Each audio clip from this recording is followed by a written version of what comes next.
Hello বন্ধুরা, IPL 2024 Rinku কিংবা রাসেল নয়, এই খেলোয়াড়ই হবেন কেকেআরের এক্স ফ্যাক্টর, গম্ভীর করলেন বড় খোলসা। আসন্ন আইপিএলের 2024 জন্য কলকাতা নাইট রাইডার্সে ফিরেছেন গৌতম গম্ভীর। আইপিএল 2012 এবং 2014 এ কেকেআরকে চ্যাম্পিয়ন করা গম্ভীর এখন মেন্টর হিসেবে সেই দলে যোগ দিয়েছেন। কেকেআরে যোগ দেওয়ার বিষয়ে গৌতম গম্ভীর বলেছেন, আমি সবসময় বলেছি যে কেকেআর আমার জন্য কেবল একটি ফ্র্যাঞ্চাইজি নয়, একটি অনুভূতি। সেই জন্য আমি ফিরে আসতে পেরে খুশি। দীর্ঘ 7 বছর পর কেকেআরে ফিরে আসা গম্ভীর ফ্যানদের প্রত্যাশা সম্পর্কে ভালোভাবেই জানেন। গম্ভীর 2011 সালে নাইট দলে যোগ দিয়েছিলেন এবং 2017 সাল পর্যন্ত দলের সাথে ছিলেন। এই সময়ের মধ্যে কেকেআর 5বার প্লে-অফের জন্য যোগ্যতা অর্জন করেছিল এবং 2014 সালে এখন চ্যাম্পিয়ন্স লিগের ফাইনালে ওঠে। গম্ভীর বলেছেন, আমি জানি কেকেআর ভক্তদের প্রত্যাশা থাকবে এবং আমি তাদের সাথে বাঁচতে এবং তাদের খুশি করতে আশা করি। স্টার্ক হবে কেকেআর দলের এক্স ফ্যাক্টর। গৌতম গম্ভীর জানিয়েছেন, আইপিএল 2024 এ কলকাতা নাইট রাইডার্সের জন্য কোনো খেলোয়াড় এক্স ফ্যাক্টর হিসেবে প্রমাণিত হবে। অস্ট্রেলিয়ার বাহাতি ফাস্ট বোলার এবং আইপিএল ইতিহাসের সবচেয়ে দামি খেলোয়াড় মিচেল স্টার্ককে বেছে নেন গম্ভীর।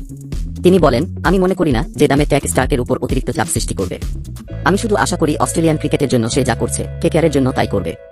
কলকাতা নাইট রাইডার্স শুক্রবার ইডেন গার্ডেনে তাদের প্রথম অনুশীলন সেশন করে, যেখানে ভারতীয় খেলোয়াড়রা আনন্দের সঙ্গে অংশগ্রহণ করেছে।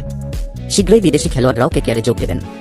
কলকাতা নাইট রাইডার্স দল 23 মার্চ সানরাইজার্স হায়দ্রাবাদের বিরুদ্ধে একটি হোম ম্যাচ খেলে আইপিএল 2024 তাদের অভিযান শুরু করবে।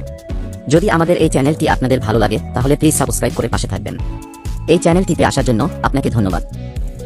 Press the bell icon. Never miss an update.